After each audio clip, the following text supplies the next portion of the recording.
we going diving today, or Yeah. are we just going to do filming in the harbour? Can we dive in the harbour? No. No. Only seals are allowed to dive in the harbour. No, let's go diving, Richard.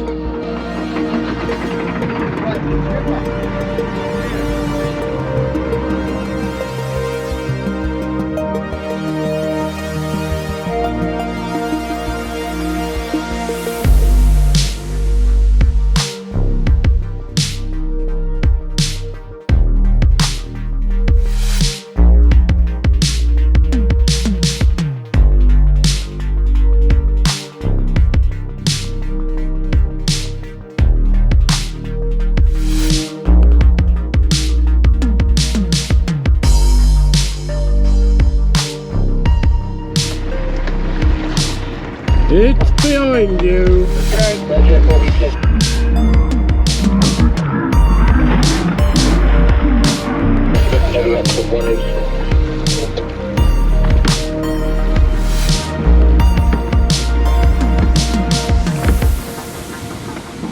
The Standard Coast Guard, Roger sir, to make your report, channel.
Welcome back down to the ammunition wreck.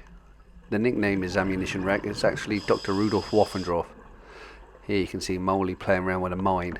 I'm not quite sure if he realises it's a mine or not. Someone seems to have left it on the gunnel. Anyway, I'm going to quick swim off before anything happens.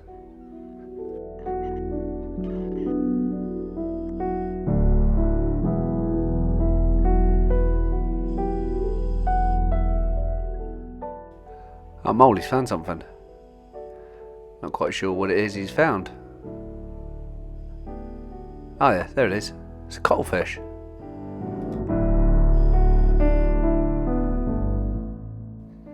I don't think that cuttlefish was too happy I poked him in. He was on top of the mooring bollards.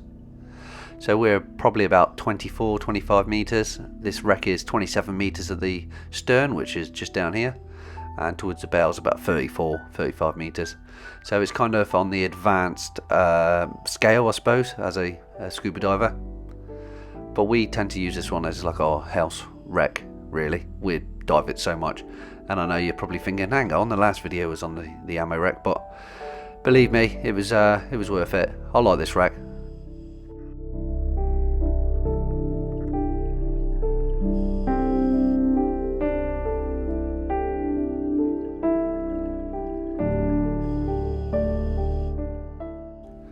Very quick summary for the people that haven't done this dive before.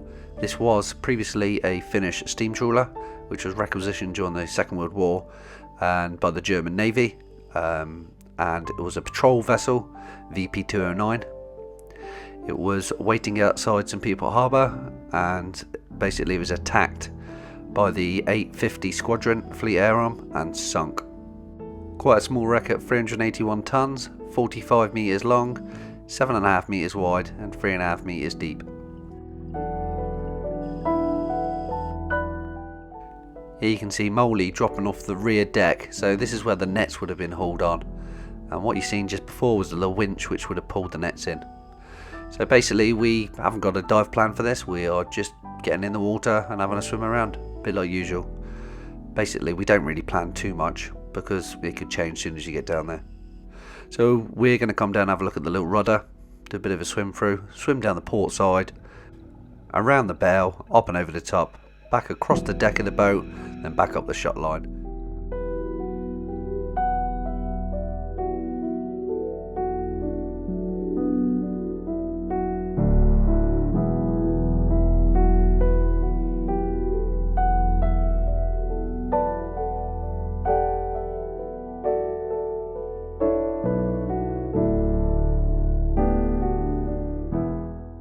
Plenty of scallops down here. Might take a couple, slide them in my pocket.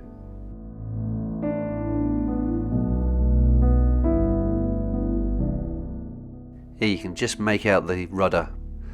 Not a massive rudder, missing the propeller, the same as any other shipwreck that had a valuable propeller on it.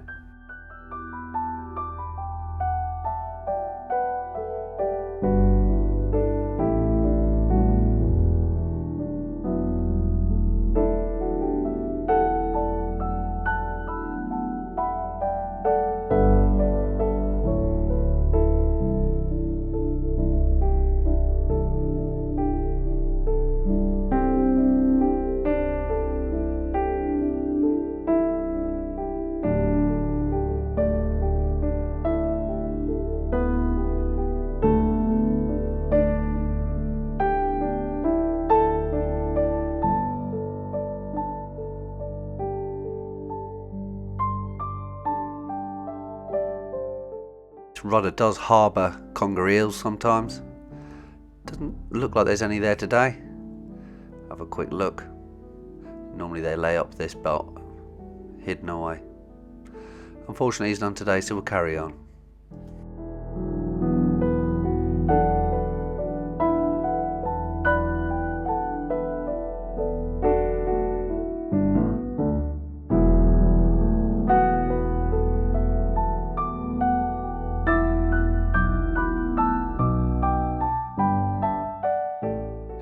You can see here there's a lot of rust now. It's been down here for 80 years. There's also lots of different types of bottles, stuff like this, you know, could be shells, could be bullets. We tend not to mess around with them. Well, I don't anyway. Not quite sure what this thing is. It's been here for a few years now. Looks like some sort of rail. Don't know. Seems to be sort of stainless steel, so I'm not quite sure even if it's part of this wreck or something that someone's thrown in. Plenty of coal scattered around everywhere. The reason for this is now there's a huge hole in the side of it. This is where the Avengers, and no, not the Avengers that you're thinking of, the comic people, the Avengers of the 850 Squadron.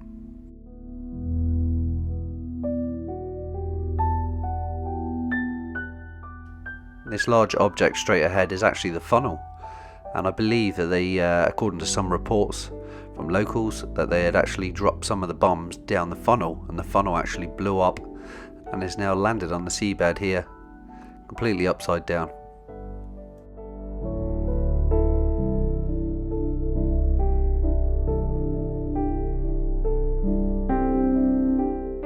Talking about the bombs or the shells on here, the Plymouth Clearance Diving Team under the command of Lieutenant Commander J.K. Wilson arrived in the island on Thursday morning of the 5th of September 1969 from Jersey, where bombs are being cleared from the seabed. There were 18 men in the group with a recompression chamber aboard. When the survey was carried out on the afternoon of the 5th, it was revealed that the wreck was mainly shells, but in addition 2 depth charges were found. The morning of the 6th seen another search to make certain there was no other explosives. Navy divers warned divers that shells which may be found on the wreck of the Dr. Rudolf Waffendorf should be treated with caution. They are dangerous and if hit would probably explode. The warning came from Navy Bomb Disposal Team. The diving tender had recovered a loaded 20mm gun from the armed sunken ship. One diver, Lieutenant Chris Tormney, said that shells were visible in the breech of the flak gun. The weapon was removed from the wreck to safeguard people diving it. Depth charges were removed a few years earlier by the same INSTO team. There is thought to express that no one wanted the gun, it would be dumped in deep water. A similar gun, which is not loaded, remained on the wreck. We're now right at the bow area. So this is the deepest part of the wreck at about 35 metres. You can see here the sides all been ripped out. This we believe was from a anchor from a cruise liner that had torn through it. Used to be a really good dive there. Well, it still is a good dive, but it used to be a better dive when it had a dry whale back here you used to be able to swim through. There was also rooms on the right and left where it was like toilet blocks. Really cool. Both anchors were removed from this shipwreck a long time ago by recreational divers.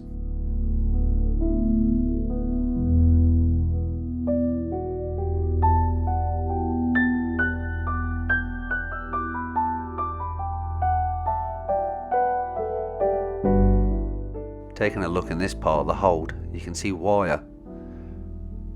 Don't think it's barbed wire, but there's some sort of wire for the war efforts. This was the whale back that's now collapsed. Typically on vessels like this is the forecastle or forecastle, and this is probably where the crew would have had their accommodation.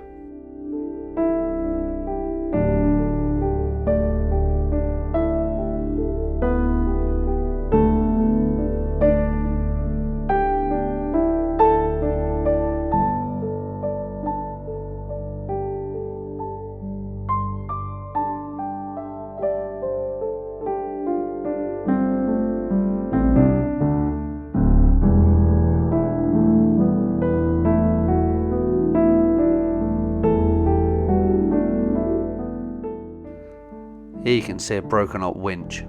Not quite sure what that winch would have been for. Probably weighing the anchors, but now it's smashed up on the deck. In this room here underneath to the left, this is where the little bathroom is.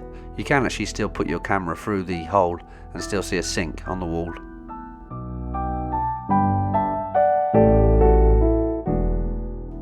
This huge panel here is a big gun shield.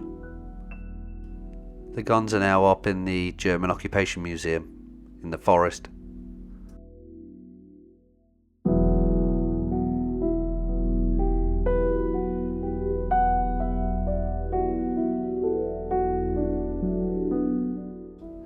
I always find it quite eerie to look down when someone else is shining their torch from above.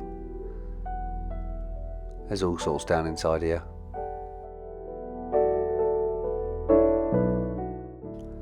I know I always say this, but I was probably born maybe 30 years too late. All the good stuff has been well and truly taken off of this shipwreck, and is now mostly in the museum, which is nice.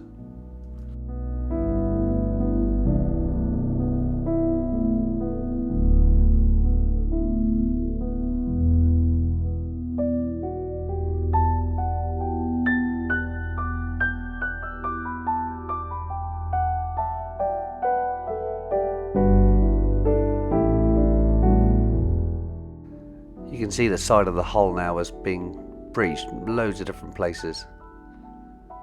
Just the ribs left. You can actually see some of the wooden deck still left as well, but it's really mushy.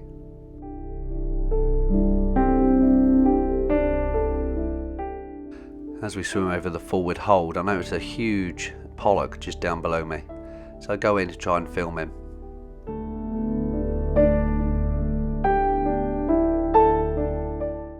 He wasn't having any of it, and he's gone.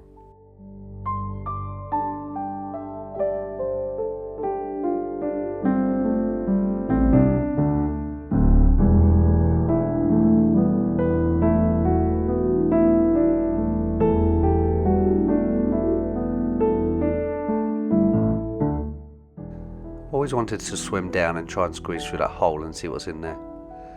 Very sketchy. I think Molly's been down there before.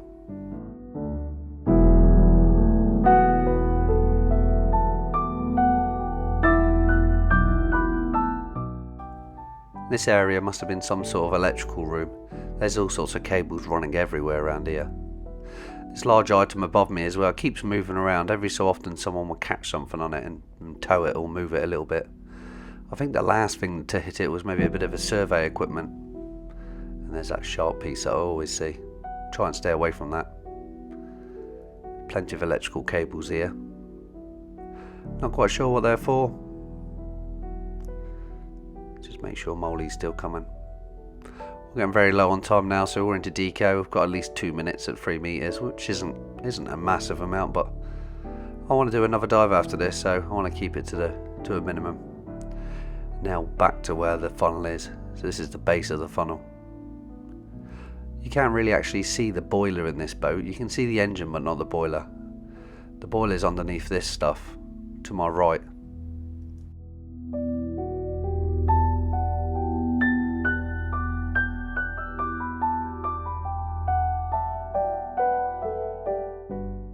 There's a weird donut looking thing here. I think this might be the donkey boiler. There's some sort of big pivot. Obviously doesn't work anymore. Molly always picks this up. This is the base of a telegraph. You can see the little cables. It's Molly explaining to me what it is. Oh, we've gained a little extra time because we've come up shallower. Plenty of deck hatches that have been ripped off and moved. These, I believe, are electrical boxes on the gunnels. Not quite sure what they were for either.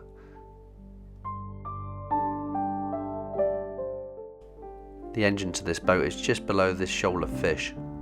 We haven't really got time to explore it this time, but we'll have to go and have a good look another time. And there's a base of a gun to the left. So nice to see the fish so relaxed. Kind of wears off on yourself when it makes you really relaxed as well.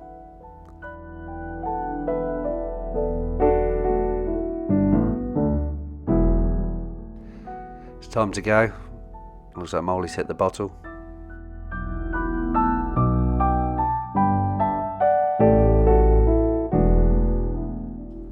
Molly glances back up the line. Only 2 strobes left, so that means me and him. Everyone's on the line and we untie and make our way up. 4 divers down, 4 divers up. That's the way we like it.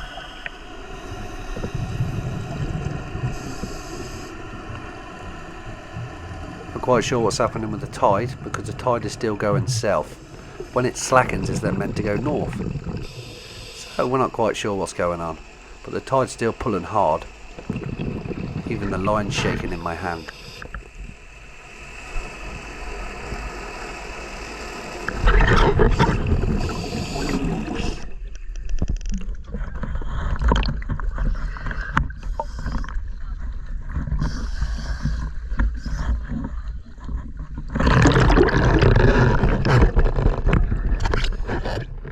Can't get enough of this. I love it when you're just below the surface and the sunlight's flickering through.